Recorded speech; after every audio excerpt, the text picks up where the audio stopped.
Louve ao Espírito Santo. Nós te louvamos, Espírito de Deus, Espírito de amor, pelos dons, pelos frutos, pelas curas, pelas libertações, pelos teus prodígios, pelos teus milagres, pelas nossas conversões. Nós te louvamos pela igreja, Espírito Santo, pelos sacramentos. Bendito seja, Espírito de Deus, pelo povo numeroso que o Senhor levanta neste dia. Bendito seja, Espírito Santo, pelo exército de adoradores que o Senhor está convocando e formando a cada dia. Obrigada, Espírito Santo. Obrigada, Espírito Santo. Obrigada, Espírito Santo. Bendito seja, Espírito de amor. Bendito seja. Vem, Espírito Santo. Vem, Espírito Santo, visitar meu coração, me levar para as águas profundas. És o Consolador, és o Consolador, fonte dos 7 dons, a promessa do Pai para nós. Vem, Espírito de amor. Vem, Espírito de amor. Estenda sua mão para o Padre Roger Luiz, pedindo também sobre ele que o Espírito Santo venha. Tu que és, Espírito Santo, a fonte dos 7 dons, o Consolador divino, o doce hóspede da alma, suave refrigério, no trabalho calma, na aflição consolo, na angústia paz. Vem sobre o Padre Roger, sobre sua mente, seu coração, sobre todo o seu ser. Que ele seja agora cheio, pleno, transbordante da tua graça, Espírito Santo.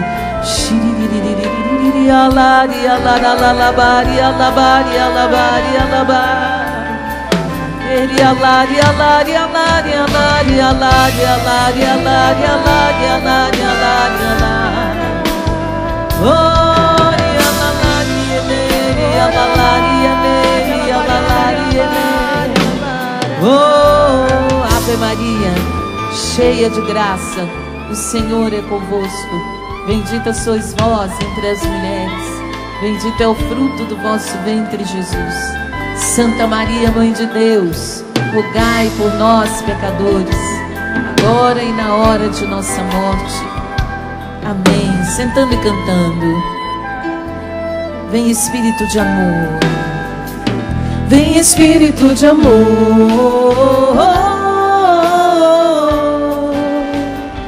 Vem, Espírito de amor. Põe a mão no seu coração. Vem, Espírito de amor. Moça, vem, Espírito de amor. Só vocês. Vem, Espírito de amor. Doce hóspede da alma, Espírito de amor, que repousa sobre nós e sobre a igreja, neste dia de Pentecostes. Nós queremos nos abrir para o seu agir, o seu mover, o seu trabalho em nossas vidas, pela força da palavra.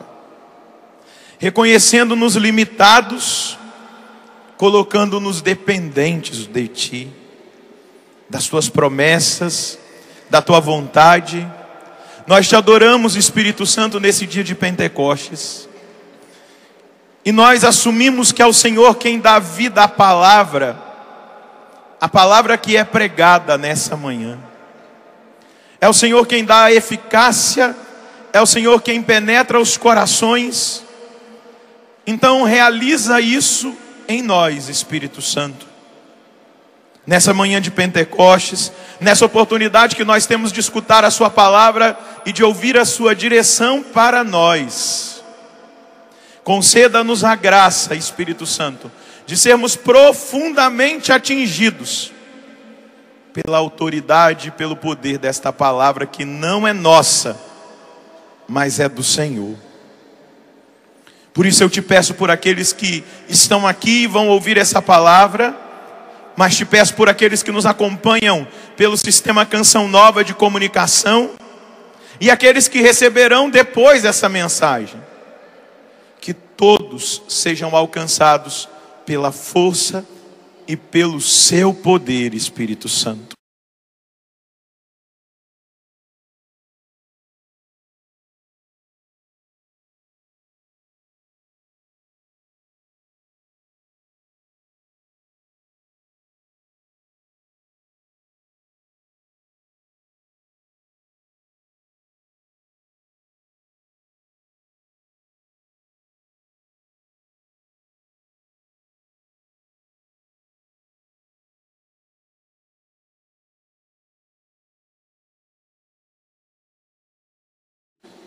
Realiza em nós essa graça e essa obra. Opera na vida deste instrumento insuficiente que sou eu, para que a sua graça seja muito maior do que as minhas capacidades, do que os meus esquemas, para que o Senhor faça a sua vontade. Eu peço tudo isso, Pai, em nome do seu Filho Jesus Cristo e pela poderosa intercessão da Virgem Maria. Pelo sinal da Santa Cruz, livra-nos Deus, nosso Senhor, dos nossos inimigos, no nome do Pai, do Filho e do Espírito Santo. Bom dia! Tudo bem com vocês? Já estamos caminhando para o final do nosso acampamento de Pentecostes. Essa é a última pregação. Depois nós encerramos com a solenidade, com a Santa Missa da solenidade de Pentecostes. Mas Deus tem feito um caminho lindo conosco, pela inspiração, pelas palavras, pela direção de cada pregação. Eu gostaria de convidar você a pegar a palavra na segunda carta de Paulo aos Coríntios, no capítulo 12. O que nós precisamos ter muito presente nessa manhã de domingo, que toda a base da nossa certeza, da nossa segurança, não está em nós, mas em Deus. Aquilo que ontem, na pregação à tarde, eu dizia, aquela certeza da vitória na nossa alma não está na nossa mera proclamação humana, mas é proveniente de Deus, é resultado da graça de Deus em nós. É resultado da ação do Espírito Santo. Porque se nós fôssemos entregues a nós mesmos, a nossa dimensão humana marcada pelas sequelas do pecado original, nós sucumbiríamos, nós não resistiríamos, nós não iríamos acreditar na vitória de Deus, nós não seguiríamos em frente no caminho de Deus, na palavra, na igreja. Mas nós acreditamos que tudo é proveniente da graça de Deus. Na sequência de Pentecostes, que nós vamos ouvir hoje na Santa Missa, vai estar uma frase dizendo assim: sem o teu poder, não há nada no homem que seja inocente. Sem o teu divino poder. É o divino poder do Espírito Santo. É a ação do Espírito Santo que em nós vai trabalhando e vai transformando as nossas fraquezas em força. E vai agindo da nossa debilidade, nos levantando. Sem o divino poder, nada o homem pode. A fraqueza do homem, a limitação do homem, não existe inocência. Nós somos os degredados filhos de Eva, mas na ação do Espírito Santo, naquilo que Jesus conquistou, nós somos os filhos de Maria, os homens e as mulheres cheias do Espírito Santo. Sem esse auxílio, ninguém é forte, ninguém é santo, ninguém é justo. Diga comigo: Espírito Santo, sem o seu auxílio, eu não serei forte, eu não serei santo, eu não serei justo, porque eu sou fraco, e eu preciso da sua força, eu preciso do seu poder, Eu preciso da sua ação, Espírito Santo, de fortaleza e de graça necessária na minha vida, para que eu possa vencer o mundo fora de mim e o mundo que está dentro de mim. Me ajuda, Espírito Santo. Paulo, depois de uma experiência mística, onde ele fala que ele foi arrebatado ao terceiro céu, e lá ele ouviu coisas misteriosas que ele não consegue traduzir com linguagem humana. Paulo vai dar um testemunho. Versículo 7. Pegou aí? 2 Coríntios, capítulo 12, versículo 7. E para que a grandeza das revelações não me enchesse de orgulho, foi-me dado um espinho na carne, um anjo de Satanás para me esbofetear, a fim de que eu não me torne orgulhoso. A esse respeito roguei 3 vezes ao Senhor que ficasse longe de mim. Mas o Senhor disse, roguei 3 vezes ao Senhor que o espinho, ficasse longe de mim. Não que o Senhor ficasse longe dele. E aí Paulo vai dizer, mas o Senhor disse-me, basta-te a minha graça, pois é na fraqueza que a força se realiza plenamente. Leia aí em voz alta para mim esse versículo. Mas o Senhor, não estou ouvindo, vamos juntos. Mas o Senhor disse-me, basta-te a minha graça, pois é na fraqueza que a força se realiza plenamente. E aí Paulo continua, por isso de bom grado me gloriarei das minhas fraquezas, para que a força de Cristo habite em mim. E me comprazo nas fraquezas, nos insultos, nas dificuldades, nas perseguições, nas angústias por causa de Cristo. Pois quando sou fraco, então é que sou forte. Olha que coisa maravilhosa. Mas qual é o espinho da carne de Paulo? Qual é a fraqueza? Alguns exegetas dizem que era uma doença nas vistas, que Paulo ficou praticamente anos sem conseguir enxergar. E com dificuldade de enxergar, ele tinha dificuldade de viajar, de evangelizar.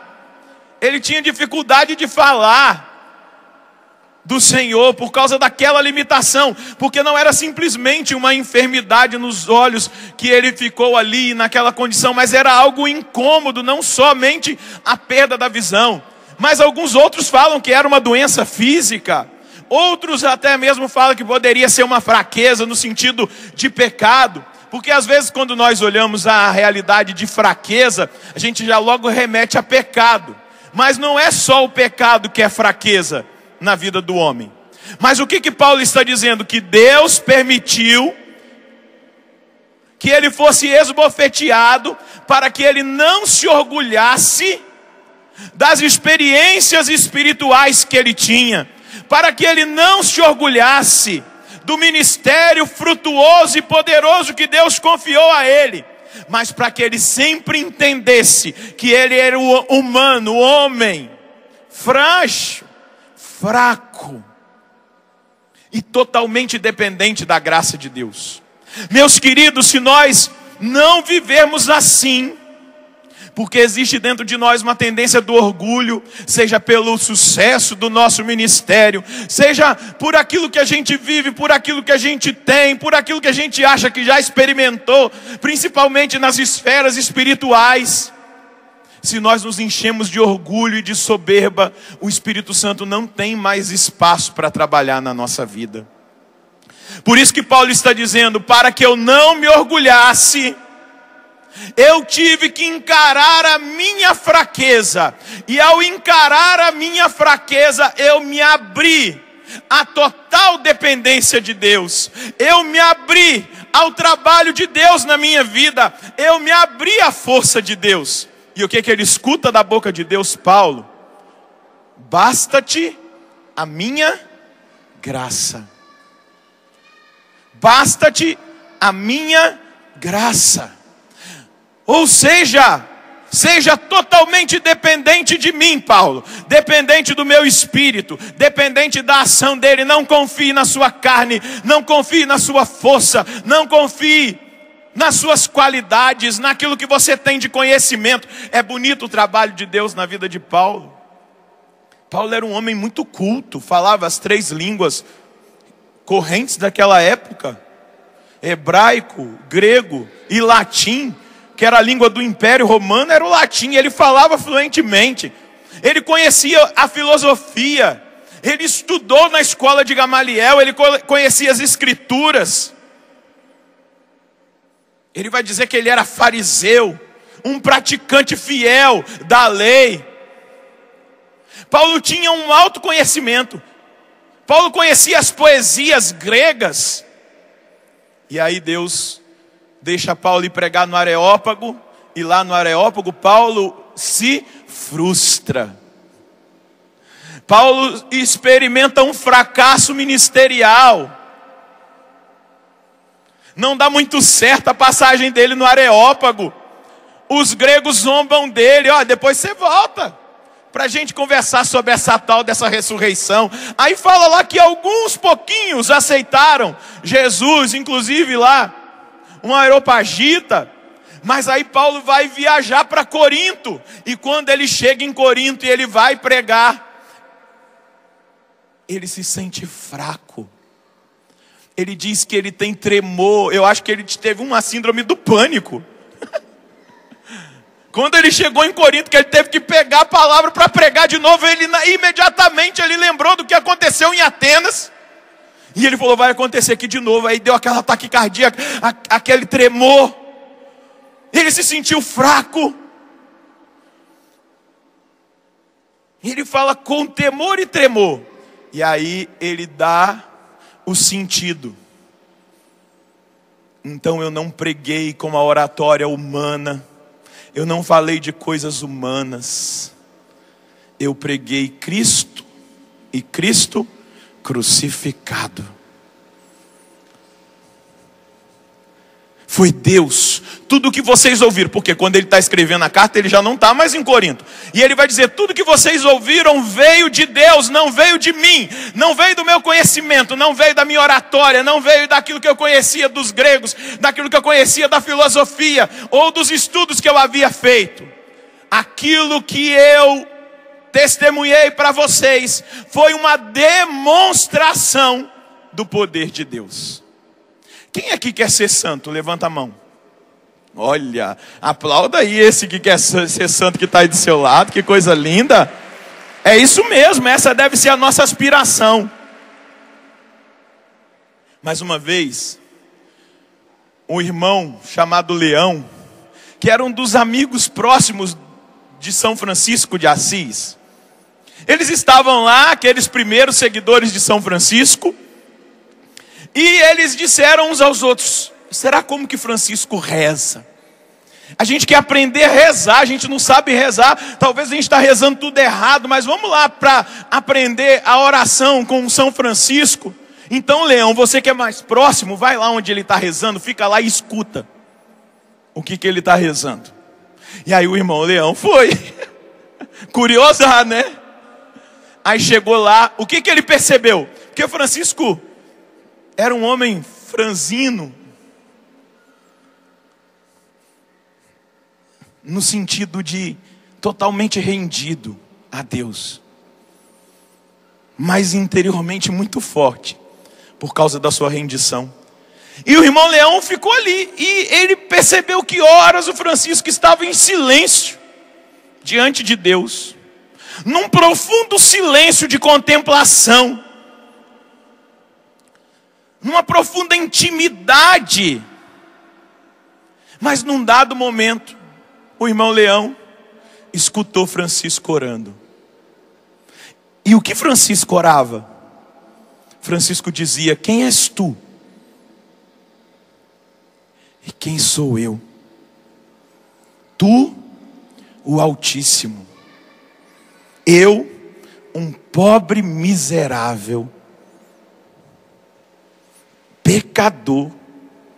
Deus, bondade infinita. Eu, fragilidade perpétua. Senhor, eu sem um segundo da sua graça, sou capaz de cometer o pecado que eu mais rejeito na vida dos outros. Foi essa oração que o irmão Leão escutou Francisco rezando.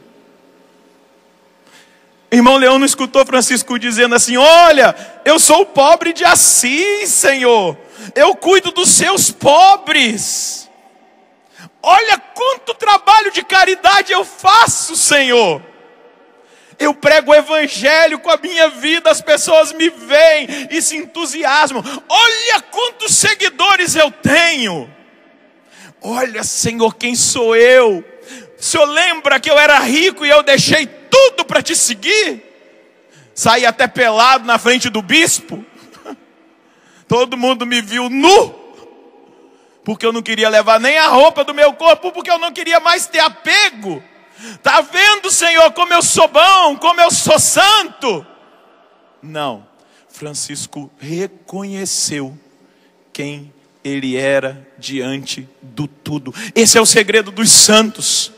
A capacidade de reconhecer a fraqueza daquele que quer ser santo. A capacidade de reconhecer a fraqueza, de reconhecer o pecado. Não é um dado muito bom quando a gente começa a ter dificuldade de achar os pecados na nossa vida para confessar. Tem gente que chega no confessionário e fala assim: ah, padre, eu não tenho pecado não, vim aqui só para o senhor me dar uma bênção. Quase que eu estendo a mão e peço: benção, Virgem Maria, concebida sem o pecado.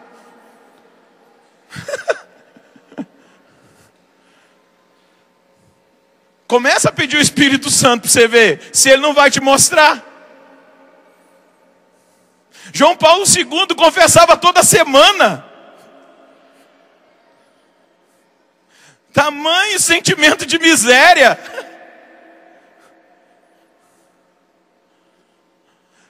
Só que a gente se acha tão bom, tão justo, tão santo, que a gente, não tem pecado não. Não peco não, é o forte. É a forte. Mas o segredo da santidade é reconhecer-se sempre pequenos, limitados diante da presença de Deus.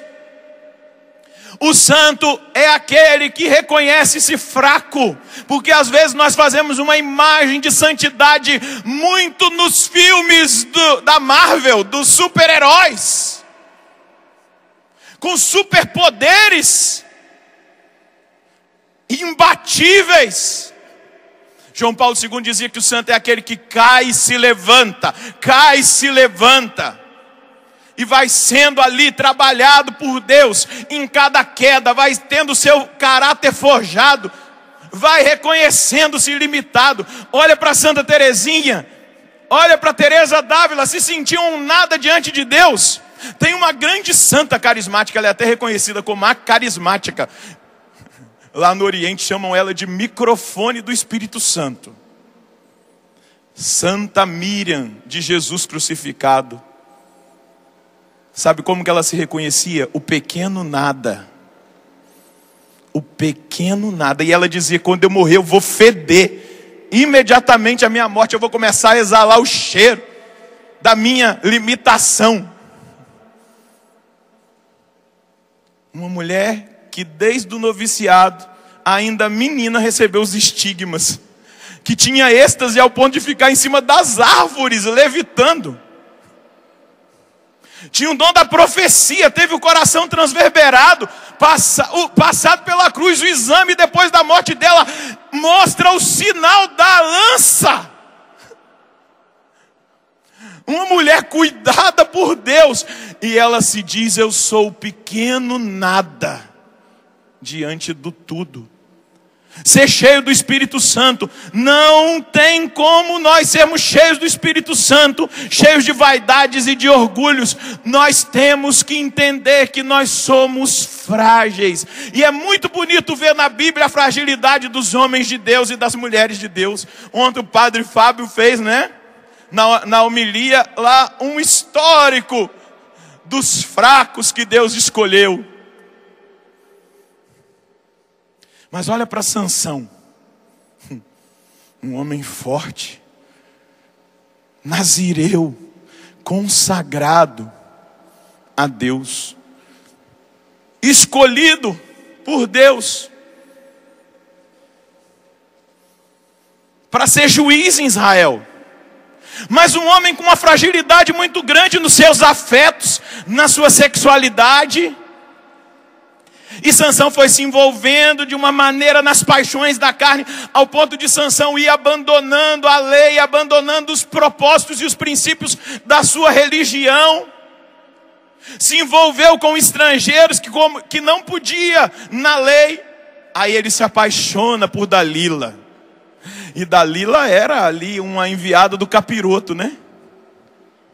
Para destruir Sansão. E Dalila tentou várias vezes. E Sansão, o que é o motivo da sua força, Sansão? Aí ele contava uma mentira. E aí ela, depois que ela tentava fazer contra ele alguma coisa, e ele levantava com aquela força, ela dizia: mas você não me ama? Me dá uma prova de amor. Já ouviu isso? Dá uma prova de amor. E aí Sansão contava uma outra para ela, ela achava que tinha descoberto o segredo, e ela chamava aqueles homens que queriam pegá-lo, e não era. Ele se levantava forte, até que um dia ela: ô meu amor, me conta, qual é o segredo? Ele falou: o segredo é o meu cabelo. Mas por que o cabelo? Porque o cabelo era o símbolo da consagração. A navalha não vai passar no cabelo do consagrado, do nazireu. E naquela noite foi cortado o cabelo de Sansão. E ele se levantou, não tinha percebido quando os inimigos chegaram, e ele falou: da mesma maneira eu vou derrotá-los. Só que dessa vez foi diferente. Já estava bem claro que Sansão tinha abandonado a consagração dele, que Sansão tinha abandonado as leis. Já estava muito claro que Sansão não vivia mais como um consagrado ao Senhor. Ele já tinha se desviado daquilo que era a regra.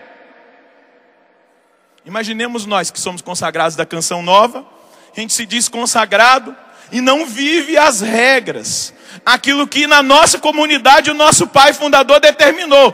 É assim que se vive um consagrado da Canção Nova. E aí a gente vai achando que é consagrado e não vai vivendo as regras. Mas porque eu fiz o 2 de fevereiro, cantei lá, lá, ia, lá, ia, que é a musiquinha que a gente gosta, né? Lá, lá, lá, ia. Nossa, é consagrado, olha lá, a mãe da Canção Nova lá no final do compromisso. Só que não vive. Não é simplesmente uma coisa falada. O agir segue o ser. Eu preciso ser. Sansão não era mais. E olha, Sansão foi pego. E no livro dos Juízes, no capítulo 16, no versículo 20, se você quiser ler a história de Sansão, é do capítulo 13 ao capítulo 16 do livro dos Juízes.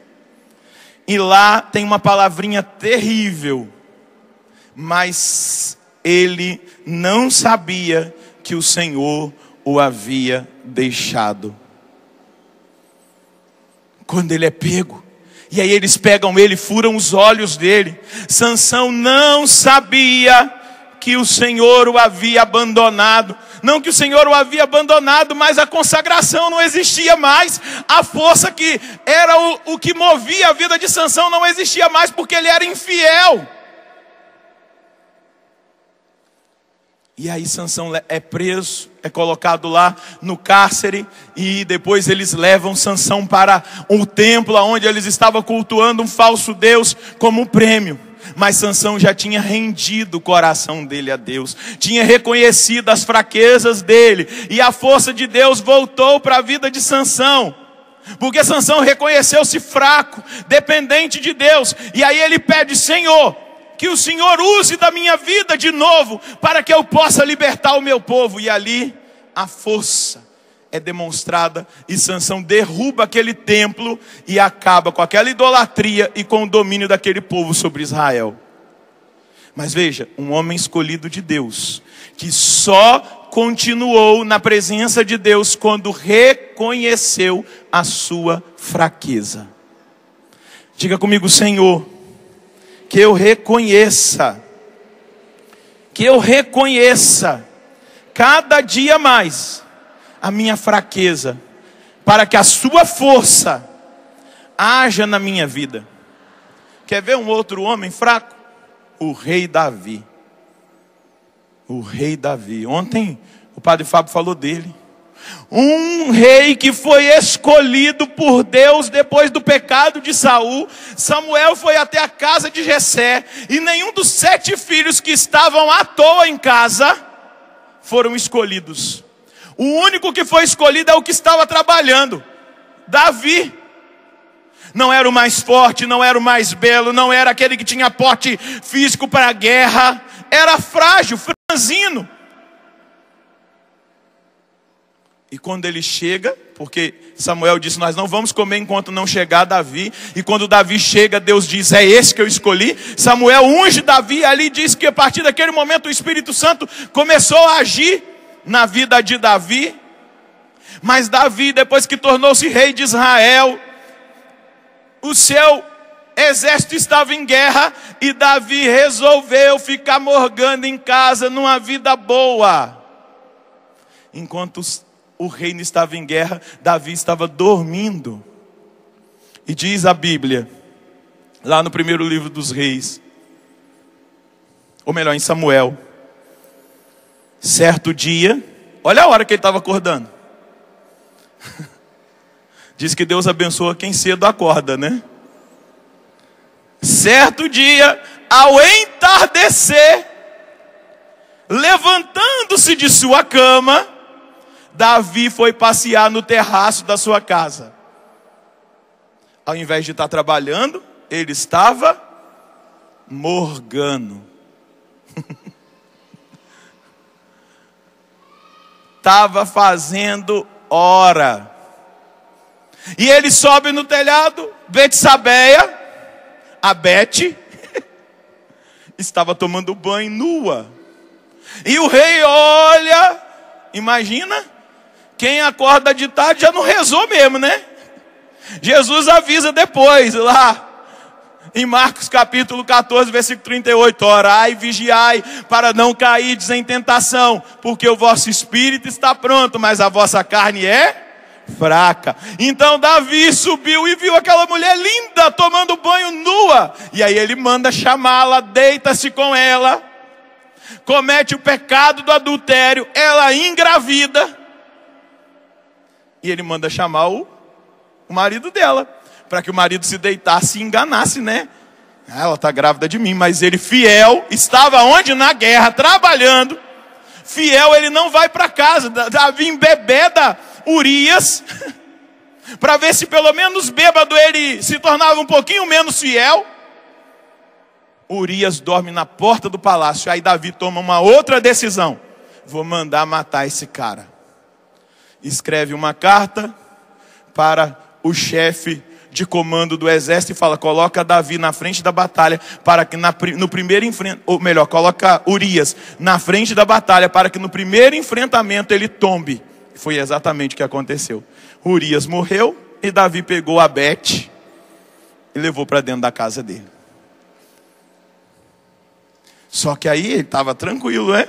Tranquilo e favorável, tudo para Davi. Bem tranquilo e favorável, com a mulher dos outros. Cometeu um assassinato, achando que estava tudo numa boa. Deus envia o profeta Natã, e o profeta fala para ele do seu pecado, da sua fraqueza.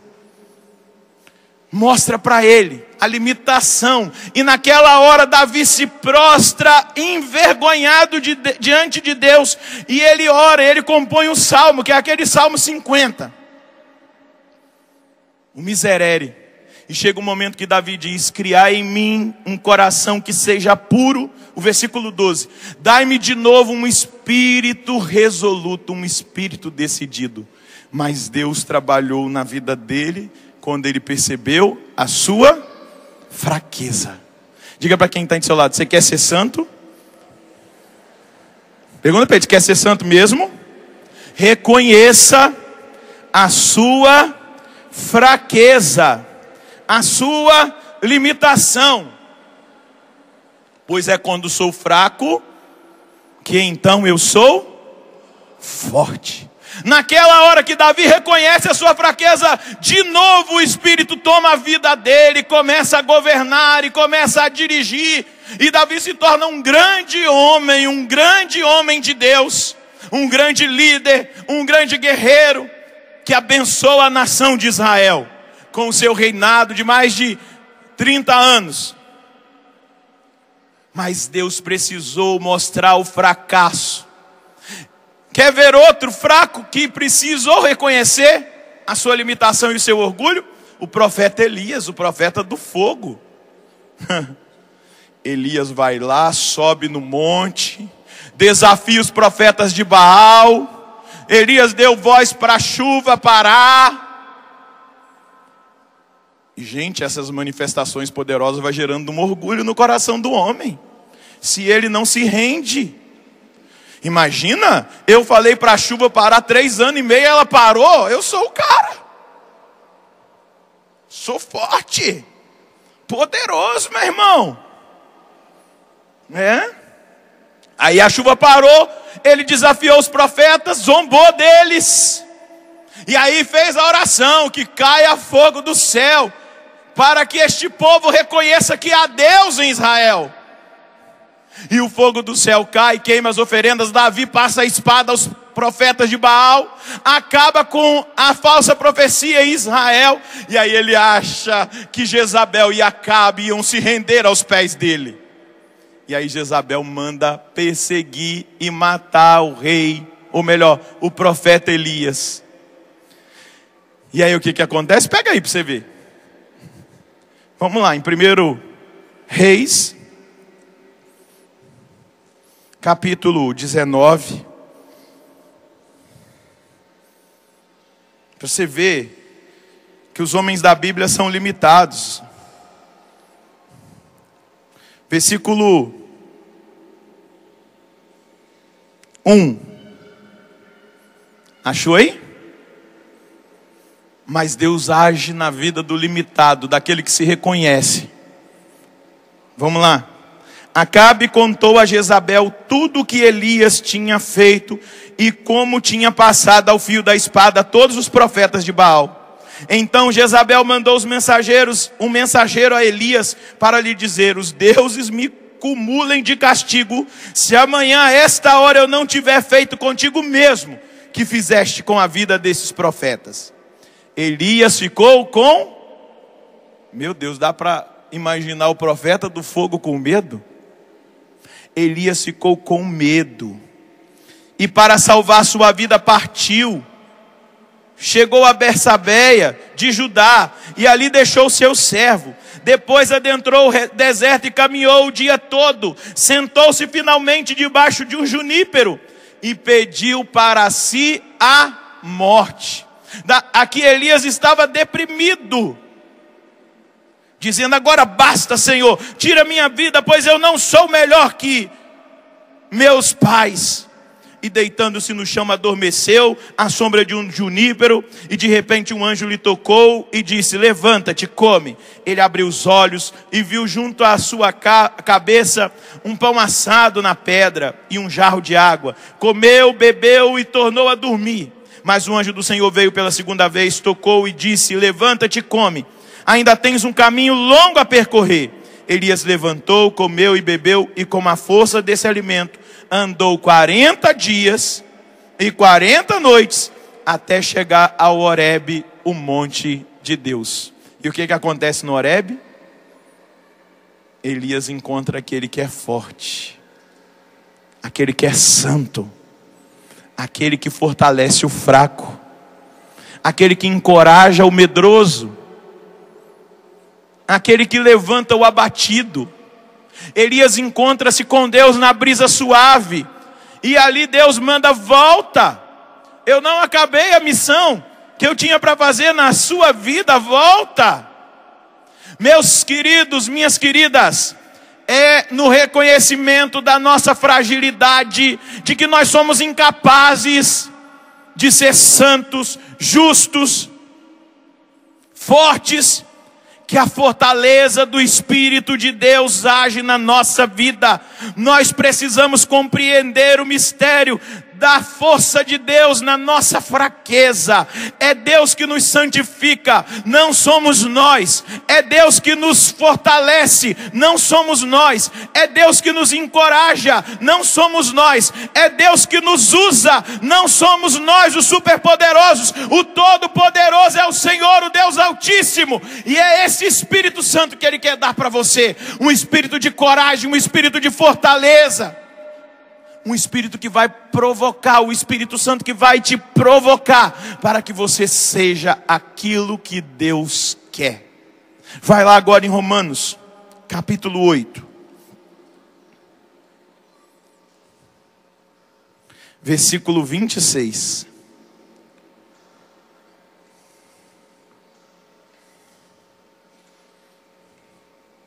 Amém? Achou aí?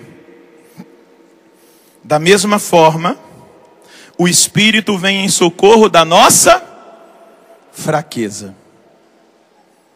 Pois nós não sabemos o que pedir, nem como pedir. É o próprio Espírito que intercede em nosso favor com gemidos inefáveis.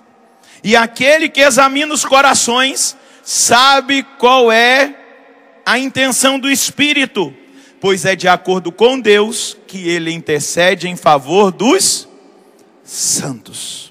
Veja só, primeira coisa que eu fiz toda essa introdução para nós chegarmos aqui. Primeira coisa, reconhecer que nós temos fraquezas. Eu sou fraco, diga comigo.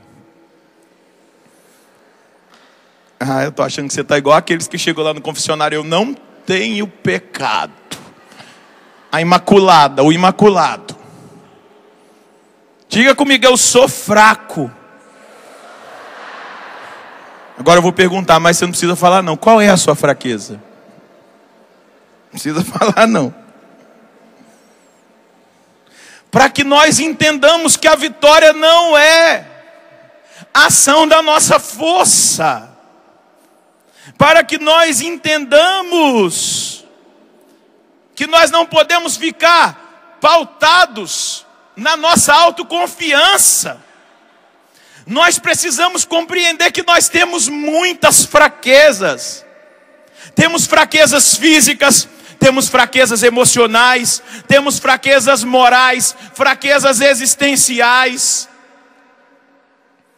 Temos fraquezas espirituais, temos dificuldade de perseverança. Não entenda a fraqueza só como pecado. Mas a enfermidade é uma fraqueza, a dificuldade de orar é uma fraqueza. Nós somos constantemente atropelados por essas fraquezas. E o mundo tenta nos convencer de que existe eficácia na autoajuda. Mas o mundo está muito enganado. O que você precisa é da ajuda do alto e não de autoajuda. O que você precisa é da ajuda do céu. E a ajuda do céu é o Espírito Santo para a igreja fraca, para o povo frágil, para o povo limitado. Não se engane, eu não estou aqui negando a eficácia limitada das ciências humanas, da psicologia, da antropologia, daquilo que nos leva a compreender a nossa humanidade. Mas a psicologia, a antropologia e tantas outras ciências, elas têm o seu limite. Mas aquele que é a ajuda do alto é ilimitado. É Ele que trabalha na nossa fraqueza. O que você precisa não é de autoajuda. Desculpa falar com tanta sinceridade, mas preciso ser muito verdadeiro. O que você precisa é da ajuda do alto. É essa ajuda do alto que vai trabalhar na sua humanidade. É essa ajuda do alto que vai ser o seu auxílio, que vai te trazer graça, que vai trazer a iluminação do Altíssimo. A sua fraqueza é a raiva? A sua fraqueza é a mentira? A sua fraqueza é a falta de amor pelas pessoas? A sua fraqueza é que você vive gritando com a sua esposa, ou você gritando com seu esposo? A sua fraqueza é o seu temperamento, que você não consegue controlar, que parece mais um jegue, um burro que dá coice em todo mundo, uma égua ferrada, e um cavalo cheio de ferradura, insuportável. Essa é a sua fraqueza? O Espírito Santo é a força para transformar essa fraqueza em fortaleza. O Espírito Santo é o poder, mas é necessário reconhecer. É necessário reconhecer: eu sou fraco, eu não consigo, eu não dou conta. Já até busquei ajuda humana, já busquei autoajuda, já li um monte de livro, já fiz aquele monte de exercício, mas eu estou limitado, eu não consigo. Espírito Santo, vem me mudar. Espírito Santo vem trabalhar na minha vida. Trabalhou o Sansão sem vergonha, trabalhou o Davi adúltero e assassino, trabalhou Elias o deprimido, o orgulhoso. E olha, quando você vai ler a história de José do Egito, você vai ver por que José foi caminhando no Egito. Porque ele era um orgulhoso, e Deus precisava trabalhar o caráter dele ali naquela humilhação, naquela dor, para que ele fosse o salvador do seu povo. Porque ele era orgulhoso. Todo mundo vai se dobrar diante de mim. Se dobraram, mas peraí, na minha limitação eu não compreendo o mistério. Deus trabalha, mas é necessário reconhecer.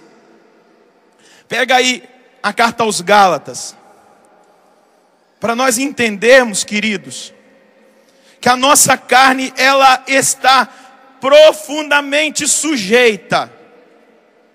Se nós não cedermos ao Espírito Santo, se nós não cedermos ao trabalho do Espírito Santo, à fortaleza do Espírito Santo, nós vamos sucumbir, nós não vamos perseverar até o fim. E Jesus disse que só aqueles que perseverarem até o fim serão salvos. Carta aos Gálatas, capítulo 5, versículo 16. Olha aquele que experimentou isso. Olha o conselho que ele vai dar para nós.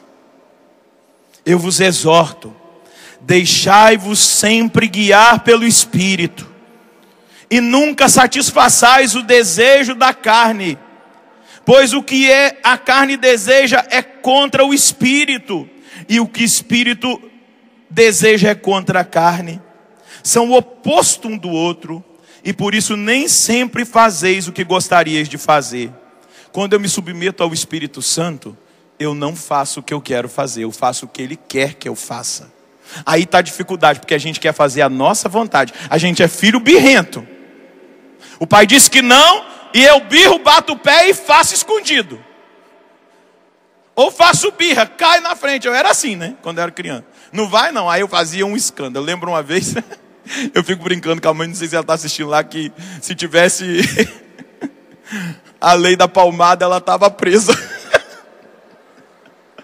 Um dia eu saí que eu queria tomar Coca-Cola. Não lembro qual era a minha idade, mas eu lembro exatamente essa cena. Era a festa do Raposo, lá onde eu nasci. Distrito de Itaperuna, tá tendo até festa lá no final do mês, a festa do carro de boi. E eu saí para a festa, na hora que nós saímos no portão, eu falei: eu quero tomar Coca-Cola. Aí a mãe falou assim: na hora que a gente voltar, eu compro Coca-Cola. Mas eu quero Coca-Cola. Aí comecei: eu quero Coca-Cola. E comecei a empurrar: eu quero Coca-Cola. E comecei a fazer escândalo, e chorar, e arrancar os cabelos. Eu quero. Você quer Coca-Cola? Então tá bom. Parou no bar, comprou 1 litro de Coca-Cola. Vamos para casa, agora você vai tomar Coca-Cola. Toma, tomei um copo. Não quer? Não quero mais não. Toma. Mais um copo, toma. Mas na hora que eu estava quase estourando, falei: ô mãe, eu não vou fazer mais birra não. Vamos pra festa, eu já tomei Coca-Cola. Mas nunca mais eu fiz birra. Eu aprendi a saber esperar. Ah, não me bateu não, mas às vezes eu tomar 3 copos de Coca, eu só aguentava 1.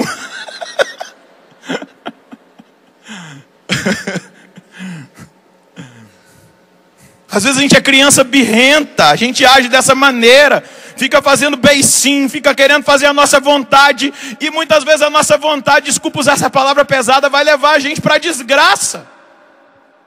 Mas quando eu cedo ao Espírito, aqui vai dizer, eu passo a viver de uma maneira que eu não vou fazer aquilo que eu gostaria de fazer, mas vou fazer a vontade de Deus. Você está disposto?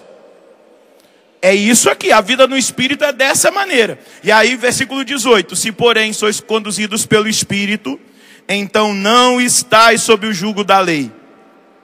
São bem conhecidas as obras da carne: imoralidade sexual, impureza, devassidão, idolatria, feitiçaria, inimizades, contendas, ciúmes, iras, intrigas, discórdias, facções, invejas, bebedeiras, orgias e outras coisas semelhantes. Eu vos previno, como já vos fiz. Os que praticam essas coisas não herdarão o reino de Deus. O fruto do Espírito, porém, é, vamos ler juntos? Amor, alegria, paz, paciência, amabilidade, bondade, lealdade, mansidão, domínio próprio. E aí Paulo vai dizer, contra estas coisas não existe lei.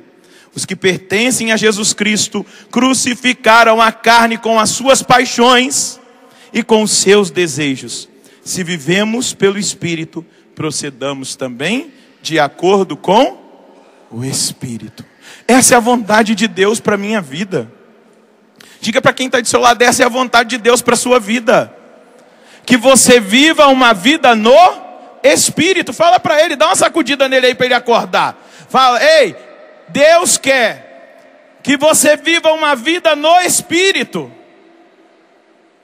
submetido a Ele, guiado por Ele, vivendo esses frutos, cada um desses frutos que é produzido na vida de quem se abre. Mas veja o texto de Romanos, ou melhor, deixa eu mostrar um negócio para vocês aqui importante. Olha o que Paulo vai dizer, vai lá na segunda carta de Timóteo, porque nós estamos caminhando para o fim da pregação, mas também os fins dos tempos. Paulo vai dizer que existem algumas características que marcariam a humanidade que estará vivendo nos fins dos tempos. E aí é tão importante, sumamente importante, viver uma vida no Espírito, diante daquilo que Paulo traz como revelação. Capítulo 3 da segunda carta de Timóteo. Fica sabendo que nos últimos dias sobrevirão momentos difíceis. As pessoas serão egoístas, gananciosas, presunçosas, soberbas, difamadoras, rebeldes a seus pais. Ei, adolescentes, crianças, jovens, isso é um sinal dos fins dos tempos. Rebeldes a seus pais, ingratas, sacrílegas, sem coração, implacáveis, caluniadoras, incontinentes. Não consegue segurar. O cara dorme e acorda pensando em sexo. Incontinente. É um sinal. A cara dorme e acorda pensando em sexo. Já olha assim. Incontinente, não consegue segurar. E aí vai, quer mais, e vai se afundando, Sinal dos fins dos tempos. As pessoas serão desumanas. Papa falou ontem, e deve ter servido para muita gente, ontem ou sexta-feira. Tem muita gente que tem muito afeto pelos animais, mas não tem afeto nenhum pelo seu vizinho, pelas pessoas que estão do seu lado. Que afeto é esse? Eu defendo o cachorro, mas o meu irmão, ser humano, indiferente. As pessoas serão desumanas. Defendem o projeto Tamar das tartarugas, mas são a favor do aborto. desumanas. Nosso ovo da tartaruga, se quebrar, Ave Maria. Mas olha, que está lá no ventre da mulher é uma célula, não é uma pessoa. Tem que jogar fora mesmo, quem quiser, quem não quiser e tal. Vai dizer que nos fins dos tempos as pessoas serão desumanas. E ele continua, Paulo: inimigas do bem, traidoras, insolentes, presunçosas, mais amigas dos prazeres do que de Deus, tendo a aparência de piedade, mas desmentindo o seu efeito. Vão até na igreja, mas depois que saem na igreja parece que colocam um chifre e um rabo. Vira um capeta lá no mundo. Faz de tudo, meu irmão. Parece piedosa dentro da igreja. Que coisa linda, que cara de santo. Parece um anjo. Daqui a pouco vai aparecer asinha, vai sair voando. Mas saiu daqui, pronto. Uhul! Tá tudo tranquilo e favorável. Meu irmão, vamos lá curtir. Sinal dos fins dos tempos. E como nós vencermos isso que é próprio da nossa época? Só sendo cheios do Espírito Santo. Só vivendo esse Pentecostes na nossa vida. Só nos abrindo para que o Espírito Santo venha em socorro da nossa fraqueza.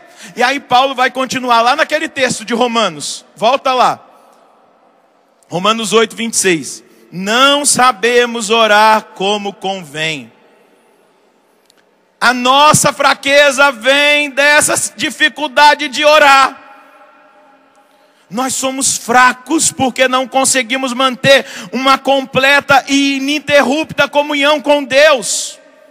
Nossos maiores problemas são nossas fraquezas.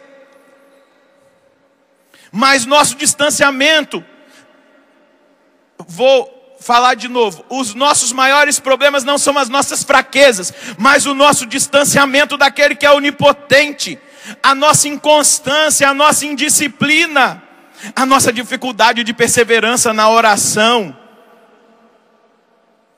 É a oração que alimenta o homem que vive no Espírito.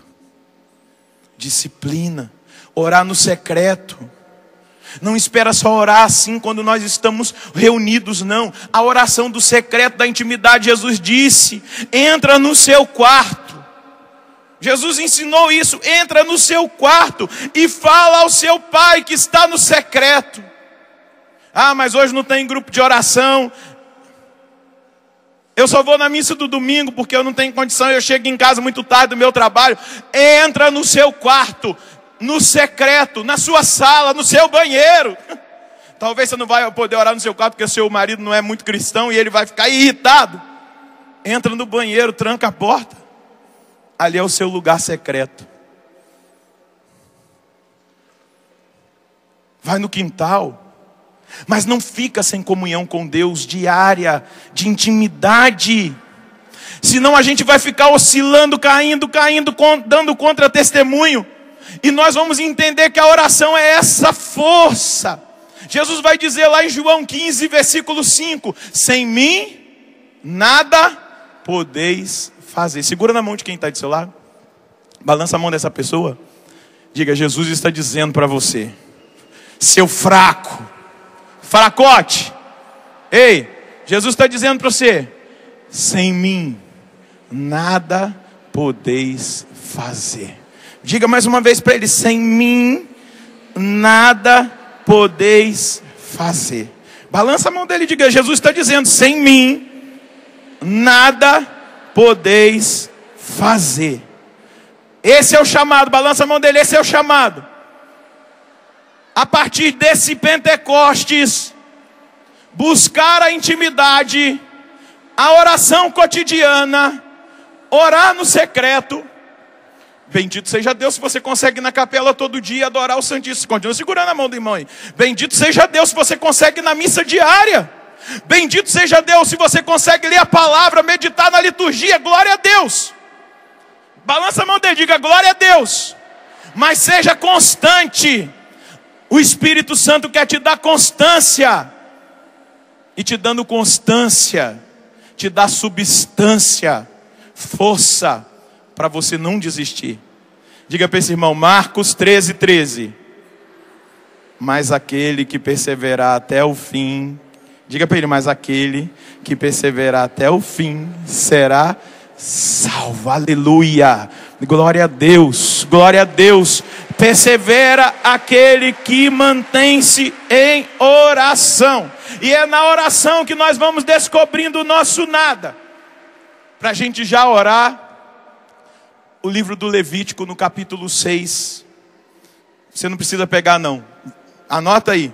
Versículos de 5 a 6. Moisés traz um recado de Deus para Arão e os sacerdotes. O fogo, porém, que arde sobre o altar, jamais deve extinguir-se. Todas as manhãs o sacerdote o alimentará com a lenha. Porá sobre ela o holocausto e queimará a gordura dos sacrifícios de comunhão. O fogo deve arder continuamente sobre o altar, sem jamais apagar. E como o fogo não apaga? Colocando todos os dias a lenha no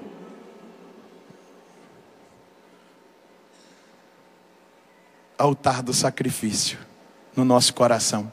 Você quer isso? Fica de pé.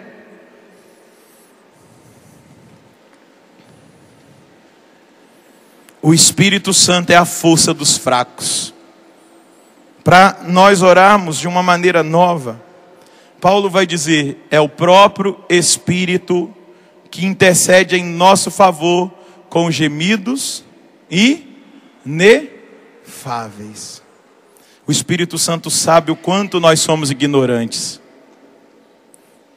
Ele sabe que não sabemos orar como devemos. Ele sabe o quanto nós precisamos ultrapassar a alma quando nós somos atormentados pelo diabo. Então, graças a Deus, que Ele ultrapassa a nossa alma e a guerra com o diabo tem com ela, trazendo uma linguagem inteira de edificação com Ele. Uma linguagem tão articulada que faz com que a nossa língua portuguesa pareça uma língua de bebê. Quando nós oramos, mesmo que seja apenas uma frase em línguas, é para edificação, porque Deus a origina.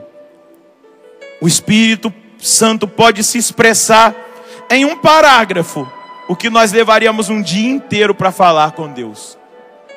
Essa é a oração em línguas.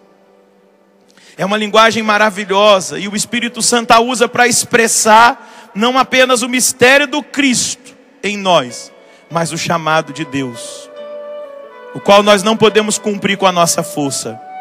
Ele entra com gemidos inexprimíveis e faz intercessão por nós, de acordo com a vontade de Deus. Não tenha medo de, na oração, dizer ao Espírito Santo, pode tomar a direção, interceda por mim. Feche os seus olhos. O Espírito vem em socorro da nossa fraqueza, pois nós não sabemos orar como convém. Coloca a mão sobre o seu coração. Diante de tudo que você ouviu, de tudo que alcançou o seu coração, fala para o Espírito Santo aí que Ele pode tomar a sua vida. Vai dizendo para Ele com a sua voz, Espírito Santo, eu te entrego a minha vida. Eu te consagro a minha vida. Eu te entrego a direção da minha vida. Eu te entrego a direção da minha história. Espírito Santo, olha aqui para mim, olha para a minha necessidade. Eu me reconheço fraco. Vai se reconhecendo fraco agora diante do Espírito Santo. Eu me reconheço fraco, eu não sei rezar. Eu tenho dificuldade, eu até começo, mas não consigo ir muito longe na oração. Mas eu hoje estou cada vez mais chegando à conclusão de que sem a oração eu não vou conseguir perseverar. Eu não vou conseguir vencer as minhas fraquezas, as fraquezas do meu temperamento.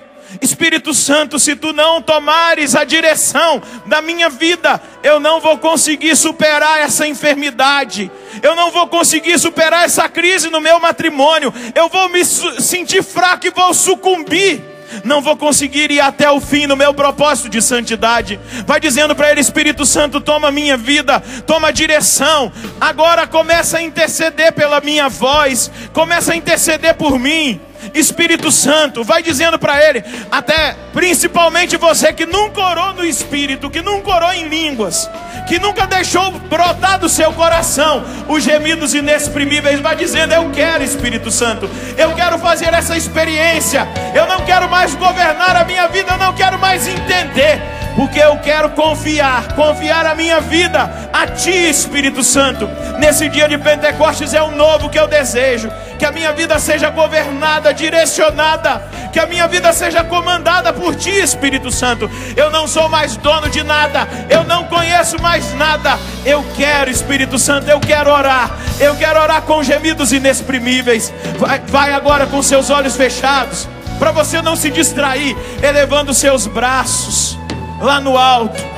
Você está entregando a direção da oração nas mãos do Espírito Santo, e vai deixando o Espírito Santo possuir a sua voz, vai deixando subir do seu coração, atingindo o seu aparelho vocal, as suas cordas vocais, o seu aparelho fonador, a unção do Espírito Santo, para que agora o Espírito Santo, que vem em socorro da nossa fraqueza, possa orar pela nossa voz.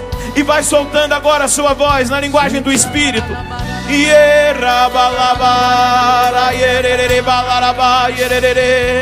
Ergue a sua voz sem medo. Eu estou provocando aqueles que nunca oraram dessa maneira a orarem, a se soltarem, a confiarem. Ah, mas eu não entendo, Padre. É isso mesmo, quem entende é Deus, porque o Espírito ora em nós com gemidos inexprimíveis.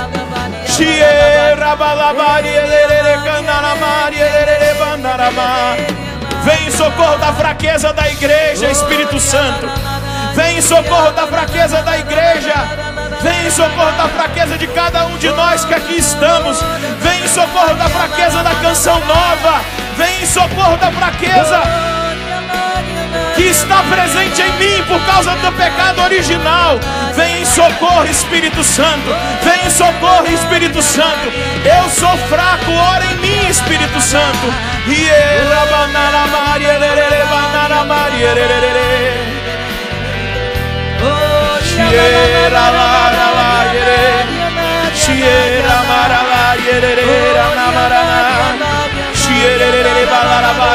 Eu não estou ouvindo ainda a sua voz.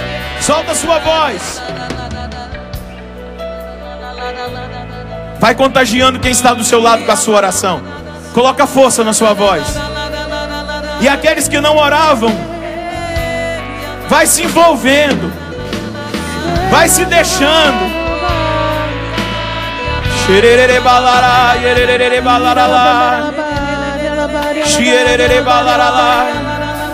Vai sentindo esse fogo, essa força.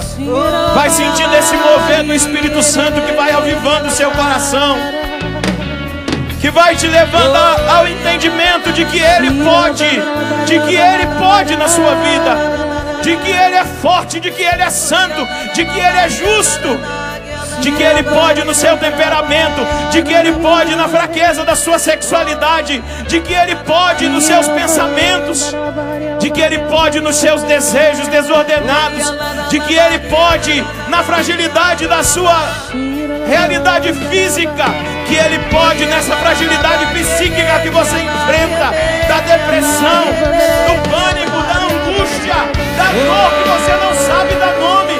Vai orando porque Ele pode, Ele é poderoso, Ele é a força. Vai insistindo na oração. É uma linguagem nova, totalmente nova, que vem do coração de Deus, e por isso é compreendida pelo próprio Deus. É a ação do Espírito Santo.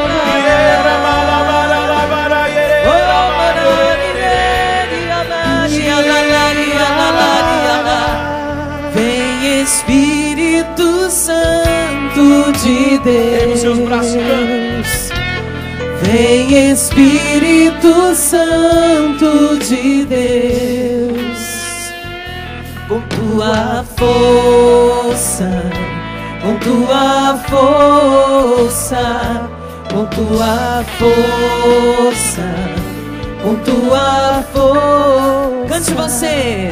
Vem Espírito Santo de Deus. Bem forte. Santo de Deus. Com tua força, com tua força, com tua força, com tua força. Vem, vem Espírito Santo de Deus. Vem, vem Espírito Santo de Deus. Com tua força, com tua força, com tua força, com tua força, com tua força. Até quando? Até quando ireis resistir? Até quando? Até quando ireis resistir? A minha força, a minha força. Eleve seus braços. A minha força, a minha força, a minha força.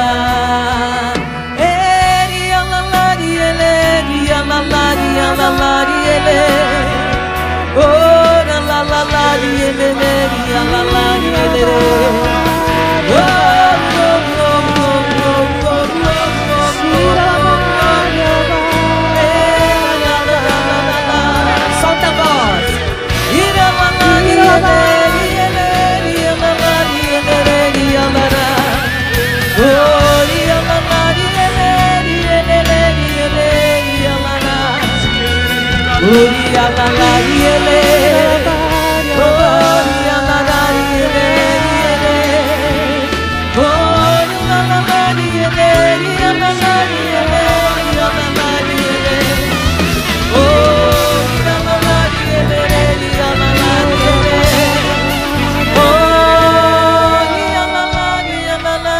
Só vocês orando agora, soltando a voz. Força.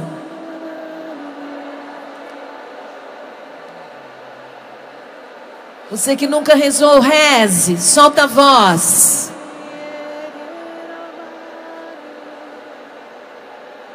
É o mover de Deus, do Espírito Santo.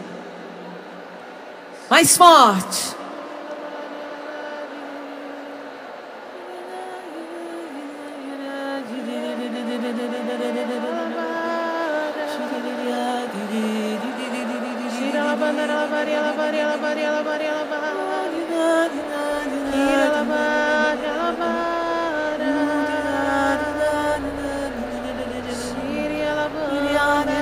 Eleve a sua voz, vai elevando aos poucos.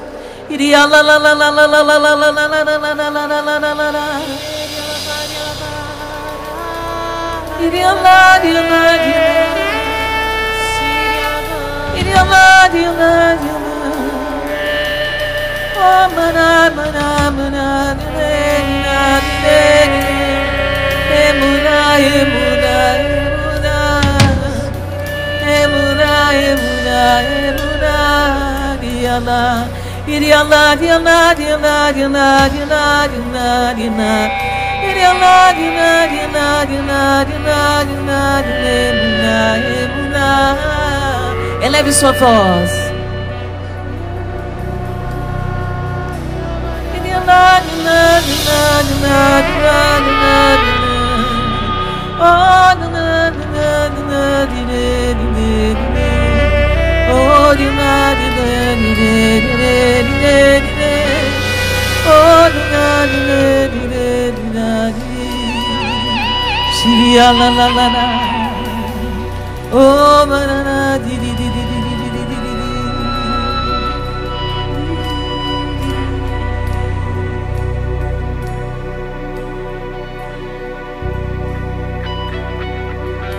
A imagem é dos céus abertos e um raio de luz que vai atingindo a cada um de nós. Como naquela hora em que Jesus no Jordão foi batizado, um raio de luz A pomba como sinal do Espírito Santo. O raio de luz, o Espírito Santo, atinge a mente, o corpo, a alma, o coração de cada um de nós. Coisas extraordinárias estão acontecendo nessa hora, no meio de nós, na vida, na história, mas também em toda a realidade física, emocional, psicológica. Você vai testemunhar a força de Deus que venceu na sua fraqueza. Agradeça a Deus, diga obrigado para Ele. E eu quero pedir que seja selado, Senhor, toda a obra do Seu Espírito na vida desses meus irmãos e dessas minhas irmãs. Em gratidão ao Senhor, eu agradeço ao Senhor por tudo que o Senhor fez. E que eles sejam motivados a orarem assim todos os dias, a orar no Espírito, a orar em línguas. Que eles sejam motivados por Ti, Senhor. E que esta bênção cele a Sua obra, no nome do Pai, do Filho e do Espírito Santo. Pode aplaudir a obra do Espírito Santo na sua vida. Aplauda para valer aquilo que o Espírito Santo faz e realiza. Dá um abraço em quem está de seu lado e diga: você está cheio do poder de Deus, da força de Deus, da força do Espírito Santo. Glória a Deus, glória a Deus. Quantos aqui não oravam em línguas e começaram a orar agora nessa oração? Levanta o braço para o Padre ver. Levanta o braço, balança o braço. Você que não orava e começou a orar. Louvado seja Deus. Vamos aplaudir a obra do Espírito Santo.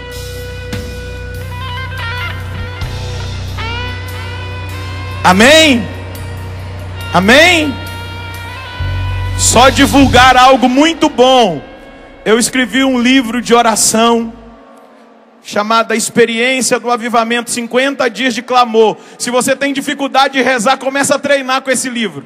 São 50 dias que você pode rezar ao Espírito Santo e Ele vai trabalhando na sua vida. Tem uma palavra, uma penitência, uma proposta e depois a oração. Vai fazer um bem tremendo para você que está aqui e para você que nos acompanha de casa. Vai te ajudar a perseverar na oração. Deus abençoe. Amém, é isso aí mesmo. Adquirindo os produtos Canção Nova, você ajuda diretamente na manutenção do sistema Canção Nova de comunicação.